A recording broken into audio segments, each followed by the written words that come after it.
Please inside.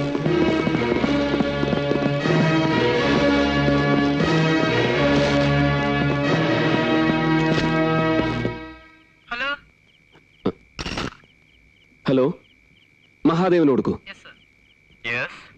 ഞാൻ രവിയാണ്. എന്താ ഇതുവരെ വിളിക്കാഞ്ഞത്? തന്റെ കോളിന് വേണ്ടി ഞാൻ വെയിറ്റ് ചെയ്യായിരുന്നു. സാർ, പോലീസ് എന്നെ തൽക്കാലം അവരുടെ കണ്ണിൽ പെടാതെ മാറി നിൽക്കാനൊരിടം. രവി എവിടുന്നാ സംസാരിക്കുന്നത്? വൃന്ദാവൻ ഗാർഡനടുത്തുള്ള ടെലിഫോൺ ബൂത്തിൽ നിന്നാ. ഞാൻ വണ്ടി അയക്കാം. വേണ്ട സാർ, ഞാൻ എന്റെ കാറിൽ അങ്ങോട്ട്. അത് അപകടമാണ്. തന്റെ കാർ പോലീസ് നോട്ട് ചെയ്തിരിക്കും. നീ ഇപ്പൊ ഫോൺ ചെയ്യുന്ന ബൂത്തിന് അടുത്ത് തന്നെ എവിടെയെങ്കിലും വെയിറ്റ് ചെയ്യും. ഞാൻ വണ്ടി അയക്കാം. Okay sir.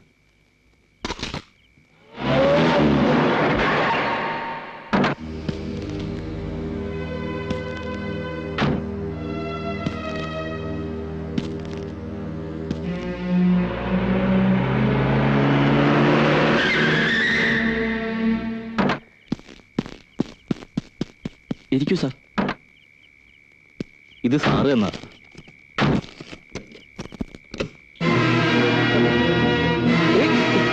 എന്താ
யார் சார் நீங்க? எங்க போறீங்க? நான் அவரை பார்க்கணும். இப்ப முடியாது. எனக்கு அவரை பார்க்கணும்.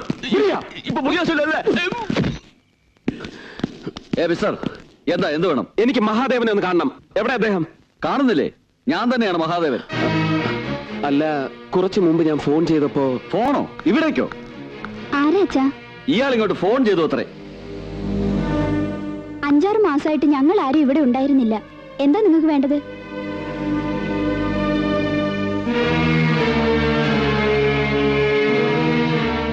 I am sorry.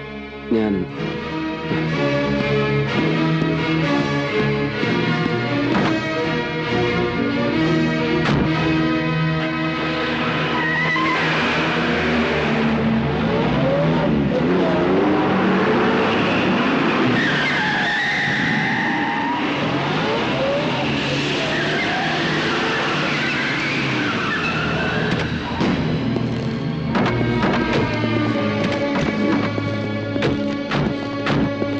Mr. Ravi Prasad, get on!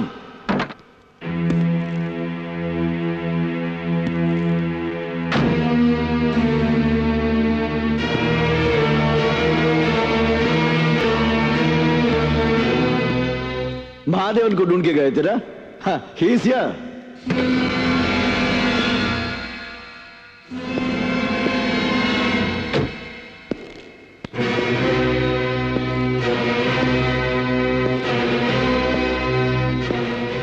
Mister Ravi Prasad, താൻ അറിഞ്ഞുകൊണ്ടല്ലെങ്കിലും ശർമാജിയെ സഹായിക്കുകയായിരുന്നു. അതിന് നന്ദിയുണ്ട്. മേലിൽ ഈ വഴക്ക് അവസാനിപ്പിച്ച് പാണ്ഡ്യനും ശർമാജിയും തമ്മിൽ ഒരു ഒത്തുതീർപ്പുണ്ടാക്കാൻ തീരുമാനിച്ചിരിക്കുകയാണ്. അതിന് തന്നെ ഒഴിവാക്കിയേ പറ്റൂ.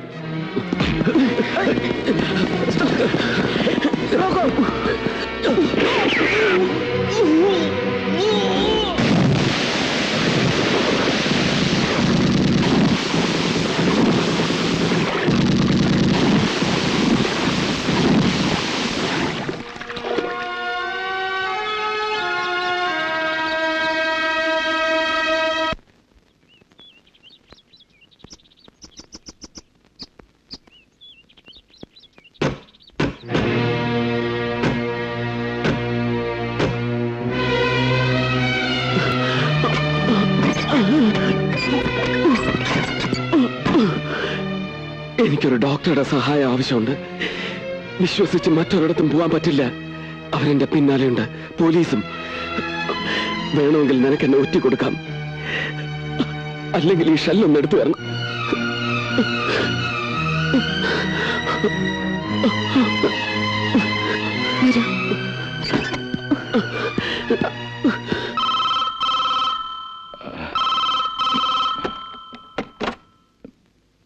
Yes. Good morning, sir. Good morning. Sir, Pandit is insisting that I should come personally to arrive at a compromise in this matter. Will there be any problem, sir? No, nothing will happen here. Responsibility is mine. Saab, आप इस matter में इतना interest लिया, उसके लिए मैं बहुत thankful. Okay.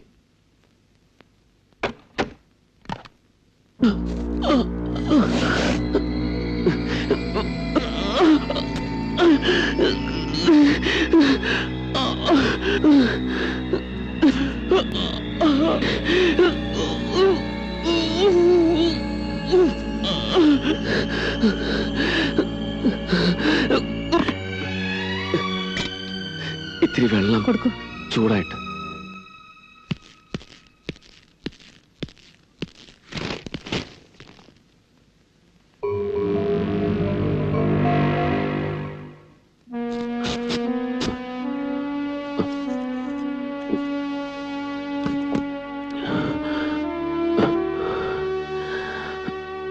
Thanks. പ്രതിഫലമായി തരാൻ എന്റെ കയ്യിലൊന്നുമില്ല. ഒന്നും വേണ്ട. ഇനി ഒരിക്കലും നിങ്ങൾ ഈ നിലയിൽ കാണാൻ ഇടവരരുത്.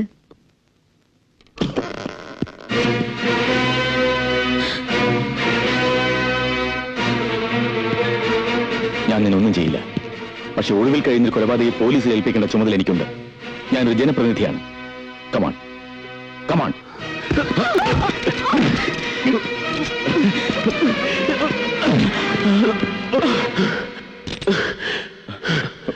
നീ എന്ത് ജനപ്രതിനിധിയാണടാ? വളരുന്ന തലമുറയെ നശിപ്പിച്ച് പിഞ്ചു കുട്ടികളുടെ പോലും ബുദ്ധിയും ശക്തിയും മരവിപ്പിച്ച് കാശുണ്ടാക്കുന്ന മയക്കുമരുന്ന് വിൽപ്പനക്കാരുടെ ഏജന്റ് അല്ലേ നീ? ഭീകരവാദികളും വർഗീയ ഫാസിസ്റ്റുകളുമല്ല, നിന്നെ പോലുള്ളവരാണ് ഈ നാടിന്റെ പൊതു ശത്രുക്കൾ. ഒരിക്കൽ ഞാൻ നിന്നെ ഒഴിവാക്കിയതായിരുന്നു, ഇനി പറ്റില്ല. പറയുന്നൊന്നും ശരിയല്ല. ജ്യോതി വേണ്ട, അയാൾ എന്ത് വേണമെങ്കിലും ചെയ്യട്ടെ.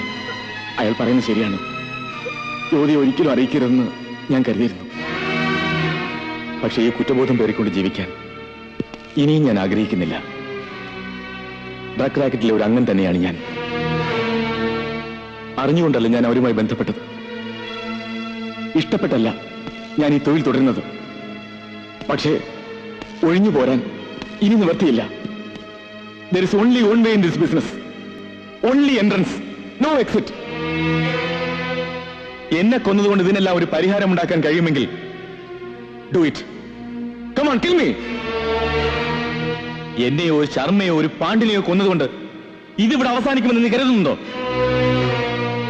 ഒരു വലിയ ചെയിനിന്റെ ഒന്നോ രണ്ടോ കണ്ണുകളാണ് ഈ ശർമാജിയും പാണ്ഡ്യനുമെല്ലാം. മാത്രമല്ല അവരിന്ന് കോംപ്രമൈസ് ആവുകയാണ്. പിന്നെ അവർ ജയിക്കാൻ ഇവിടെ ആർക്കും കഴിയില്ല. അവരെ നേരിടാൻ ഒറ്റക്കിറങ്ങി തിരിച്ച നീ വിട്ടിയാണ്. വേണമെങ്കിൽ നിന്നെ അന്നേ എനിക്ക് ഒറ്റിക്കൊടുക്കാമായിരുന്നു. നീ ഹോസ്പിറ്റലിൽ വന്ന അന്ന്, അല്ലെങ്കിൽ പിറ്റേന്ന്. നിന്റെ കഥകളെല്ലാം അറിയാവുന്ന എനിക്കത് തോന്നിയില്ല. ഇപ്പോഴും പൊയ്ക്കോളൂ, രക്ഷപ്പെട്ടോളൂ. നിന്റെ ഈ സ്നേഹത്തിനും ഔദാര്യത്തിനും നന്ദി. പ്രതികരണ ശേഷിയില്ലാതെ നാണം കെട്ട് ജീവിക്കുന്ന നിന്നെ പോലുള്ള ഷണ്ണന്മാരാണ് മറ്റുള്ളവരും എന്ന് നീ ധരിക്കരുത്. ഒരിക്കൽ കൂടി എന്നെ ഈ ജീവിതത്തിലേക്ക് തിരിച്ചു കൊണ്ടുവന്ന ഇവളോട് എനിക്ക് ഒരുപാട് കടപ്പാടുണ്ട്. അതുകൊണ്ട് മാത്രം ഇവളുടെ മുമ്പിൽ വെച്ച് ഞാൻ നിന്നെ ഒന്നും ചെയ്യുന്നില്ല. പിന്നെ നീ പറഞ്ഞ ആ ചെയിനിലെ ഒരു കണ്ണിയെങ്കിലും നശിപ്പിക്കാൻ കഴിഞ്ഞാൽ അതൊരു പുണ്യമായി ഞാൻ കണക്കാക്കും. ഇടയിൽ മരിച്ചാൽ ഒരു ഭാഗ്യമായി.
மிஸ்டர் சர்மா இதுவரை நடந்ததெல்லாம் மறந்துடுவோம். இனிமேலாவது और जल्दी फर्क पड़ी बा जब तुमने मेरे इतने आदमियों को मार डाला है उसे भूलना बड़ा मुश्किल है. फिर भी इस कॉम्प्रोमाइज की बात मैं इसलिए मंजूर किया हूं क्योंकि இந்த மாதிரி நஷ்டம் உங்களுக்கு வர வேண்டாம், எனக்கு வர வேண்டாம். அதனாலதான். லுக் மிஸ்டர் சர்மா, உன்னோட அனுதாபம் எங்களுக்கு தேவையில்லை. நீ முழு மனசோட சமாதானத்துக்கு வந்திருக்கேன்னா அதை பத்தி மட்டும் பேசு. இல்லன்னா மிஸ்டர் பாண்டியர், ask your son to behave decently. இல்லன்னா என்ன பண்ணுவ? ராஜா,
அப்பா